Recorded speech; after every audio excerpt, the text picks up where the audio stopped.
So in section 7.4, so we're skipping 7.3 in case you wondered. 7.4 in Hawks, you have part A and you have part B. I'm just going to do part A, and I'm going to certify part B for you. Again, we are just kind of doing the abbreviated version of chapter 7, just the zoomy version of it. Just get through it, right? So we're just kind of getting through just enough of it that we can be like, yeah, we did enough. That's cool. You know, I hit the high points, right? So 7.4a, equations with rational expressions. So a ratio is a quotient of two quantities. That means you're dividing. So a lot of times you'll talk about the ratio of something. Say like the ratio of, of women to men is 2 to 3. Now you might see it written with the word 2. You might see it written with a colon, or you might see it written as a fraction. And remember, fraction bars represent division. Okay? So a ratio is basically just a super sexy word for a fraction. Okay? Now, a proportion, and some of you guys, if you had Math 85 recently, you probably remember these. Proportion is just an equation with two ratios. So it's just two fractions that are equal to each other. For example, 1/2 is equal to 3/6. That's called a proportion. Okay? Now, to solve proportions that are in the form of fraction equal fraction, you cross multiply. So that means that you multiply diagonally. So we get like 6 times 1 is equal to 3 times 2. So if two fractions are equal, their cross products are equal. So if we have a proportion and we have one fraction equals one fraction, we're just going to cross multiply. All right, so let's do some examples here. Oh, Lord, I got a hot mess going on over here. I was all over the place. Okay, so ignore my my arrows because I got a little ahead of myself here. I wasn't really thinking ahead. So the original problem is 24 over 168 equals x over 175. So that's the form fraction equals fraction. This is a proportion. All we're going to do is cross multiply. Okay, you can do this in any order. You know, I multiplied 175 times 24 equals 168 times x. There it is. And by doing that, the fractions go away. Boom.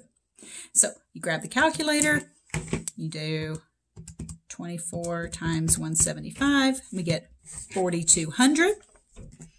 So this side over here, 4,200 equals 168 times x. And you know, we don't have to write those parentheses. We know if you just smush those things together, that implies multiplication. And then we solve this equation for x by dividing, because that's multiplication right there. So we divide both sides by 168. So we do 4,200 divided by 168, and we get x equals 25. So I just made like a little note right there to you that we use the calculator, because I don't want you looking at these notes later and being like, oh my God, what kind of complicated, hard stuff happened right here? Nothing, I just used the calculator. And remember, this fraction bar means division. So you can always check your answer too by plugging it back in if you wanted to. So 24 over 168 should equal 25 over 175. Okay, so let's look at some more here. Bear with me, this one came out of a notebook. Usually I have them in notebooks, but this one fell out. So, okay, this one's a little bit messier. We have a few more x's going on. But we're going to do the same thing we always do when we have fraction equals fraction. We're going to cross multiply. So we're going to have 3 times 3x plus 1 equals 4 times 2x plus 1. Okay, so 3 times 3x plus 1 equals 4 times 2x plus 1. Now I do need to distribute, because I'm multiplying 3 times this entire quantity, and I'm multiplying 4 times this entire quantity. So you can see my little distributing arrows there. So distributing that out, I get 9x plus 3 equals 8x plus 4. This is an equation from chapter 2. Now I'm telling you that because I don't want you to get this confused with the equations we were solving in chapter 6 that had squares to them, where you had to set them equal to 0 and then factor. There's no factoring here. This is back in chapter 2, where you just have to get all your variables on one side, all your constants on the other, and then divide. So With that in mind, I subtract 8x from both sides. Okay, that gives me 1x plus 3 equals 4. And then I subtract 3 from both sides because that's a plus right there. So the opposite is a minus, just like that's a plus 8x. So that's why the opposite was a minus. And I get 1x equals 4 minus 3, which is 1. That's the same as x equals 1. I didn't have to divide both sides by 1. But if you did, well, 1 divided by 1 is 1. Okay? So remember, cross multiply. This is not the same as the adding and subtracting that we were doing in the last section. So don't look at these and be like, oh, we got a common denominator. No, no, no, no. Don't look at that. These are equations. This is not a plus or a minus. So to solve an equation that has a fraction equal to a fraction, or this name is a proportion. That's what this is called. We're going to cross multiply again, and we're going to have more distributing, just like this one. So see if you can pause the video and try to do this one, because it's very similar to how I just did this one, with the distributing and, you know, the gathering the like terms on one side, constants on the other, stuff like that. Okay, so we get the 2x minus 3 times 8, and you'll see that I just wrote the 8 first, you know, because I could write the parenthesis and then the 8, or the 8 and then the parenthesis, it doesn't matter. And then the 12 and the x minus 3. Distributing the 8, distributing the 12. And then very much like what happened up here, I'm going to move this x term over here by subtracting it. And then I'm going to move this constant to the other side by adding it, because it's a minus, so the opposite is to add. So I get 4x equals negative 12. And then here, I still have that 4 times, so I need to divide both sides by 4. So I get x is equal to negative 3.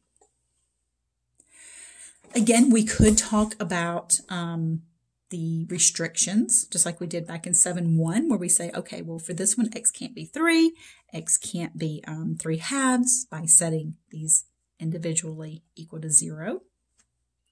I'm kind of glazing over that here because, again, we're strapped for time, so I'm just trying to keep these,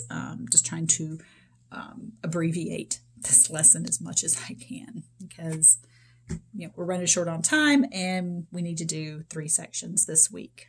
So we got to get through 7.2, 7.4, and 7.5. So that's why I'm kind of giving you the abbreviated version. So, okie dokie. Next up, another proportion. Yay! This is the part where you pause the video because you know what to do now. So you cross multiply. Going to have to do some distributing, but I believe in you. You got this. Did you do it? No? Still just waiting here for me to do it, huh? No? All right, fine. I guess I'll do it for you. No, you did it. You did it, right? Okay, cool. All right, so we're going to do that. We're going to distribute that 8, distribute that 5. Got 8x plus 72, 15x plus 10. I'm going to move that 15x over by subtracting it. I'm going to get rid of this 72, move it to the other side. Because it's a plus, I'm going to subtract it over. I get negative 7x equals negative 62. And then I got to divide both sides by negative 7. That negative divided by a negative is a positive. So it becomes positive 62 over 7. Now, if you're afraid that you might have missed that, you can put this in your calculator. So negative 62 divided by negative 7. So you get this decimal. Now, as we know, Hawks likes fraction answers. That's okay. With this calculator, all you got to do is hit that little toggle key, the little white button here with the double arrows. Boom. And look, it reduced it for you, 62 over 7. So it reduced it by that negative 1. So, cool. Okay, there's one other type of problem that we're going to talk about. So we got these that are the proportions. Next up are these types. Now, this is not a proportion because it's not a fraction equals fraction. Okay, you have 2 terms added or subtracted together equal to something. So this is not a proportion. We cannot cross multiply to solve this one. So there's a few strategies depending on the type of problem. So this one, you'll notice my x's are on the top for both of these. Now, believe it or not, this, while it looks kind of complicated, this is a type of problem we could have done back in chapter 2. Because these x's are both on the top, we can just look at these. Remember, you can just put like a 1 right there. And that's the same as 1/2 x plus 4x. Those are like terms. So all we have to do is add those like terms. Now, if you need help adding those, so we can do 1/2 plus 4, and that's going to be 9/2. So that's 9/2 x is equal to 18. And then just like before, when I had something multiplied by x here, I divided both sides by that number. I'm going to divide both sides by 9/2. So this is 18 divided by 9/2. Now, if you wanted to, you could have multiplied both sides by 2/9. You could have multiplied by the reciprocal. I'm just keeping with my the standard way that I've been doing it and showing you that even if it's a fraction, even if it's ugly, if it's messy, that's okay. Your calculator can handle it. You just have to remember that this big fat fraction bar here means division. So if we do 18 divided by 9/2, we get 4. That's the same thing as if you did 18 times 2/9. Same answer. So we get x equals 4. Now, if you wanted to check your answer, I did that real quick. You would just have to plug in 4 everywhere there's an x. So we got 4 over 2 plus 4 times 4, and we get 4 over 2 is 2. 4 times 4 is 16. Boom. So this is one type that you might have. This one looks a lot like the first one, but it is so different. Because the other one, the x's were both on the top, it made it significantly easier. Here, this x being on the bottom, boo, hiss, makes it so much worse. So here's what we have to do. If this plus x weren't there, this would be a proportion. We would just cross multiply and we'd be good to go. But here's that plus x hanging out there, ruining it for everybody. So the way we're going to have to handle this is we're going to have to multiply both sides of this equation by x. Okay? I know, that's crazy, right? So this little pink x here, I'm multiplying every single one of these by x. So by multiplying both sides of the equation by the same thing, I do maintain that balance. And I know from my restriction that x cannot be 0 at all. So I'm okay to multiply both sides by x. Now, check out what happens when I multiply by x, okay? Because you might be like, why am I doing this? Watch what happens. X times x is x squared. So here, let's do this. So we get x times x. Sorry, I don't have my pink pen. It died on me. X times 2 over x plus x times 3. So I multiply that pink x through everything. This x times x right here is my x squared. This one, look, those x's will cancel, and I just get 2. Here, x times 3 is the same as 3x. So multiplying through by this x, this denominator here, cleaned up this equation and made it into something that we can now handle. You know how to solve these. Because this has a squared to it, you know that you have to solve it by getting it equal to 0 and factoring. Okay? So you have to move that 3x over here. That's going to make it a minus 3x. And I went ahead and put them in descending order and got that equal to 0. I needed that because of the squared. If you solve an equation, this was towards the end of chapter 6.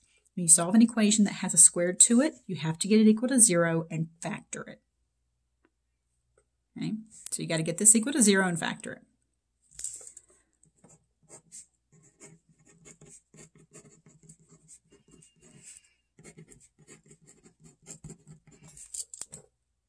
So this has no GCF that can come out.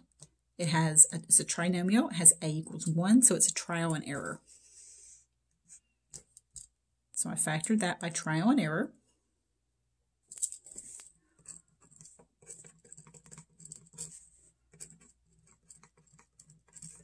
And I got x minus 1 times x minus 2. And then we know that because we have this magical little 0 over here, we can just split these and solve them separately. So adding 1, I get x equals 1. Over here, adding 2, I get x equals 2. So I get two solutions for this, that x can be 1 and x can be 2. So let me do another one that's like this, okay? This one was different. So I realized that to the casual observer, right, that this example looks very much like this one. The difference being that x in the denominator. That's what's messing us up. That's why we can't just add those like terms, because they're not. One of them's an x and one of them's a 2 over x. These were like terms because they both had the x in the top. These are not like terms. Okay, so let's do one more of those. And let's make it a little messier, okay? So this is kind of our worst case scenario that we'll have to worry about. This will be the last one we do in this section.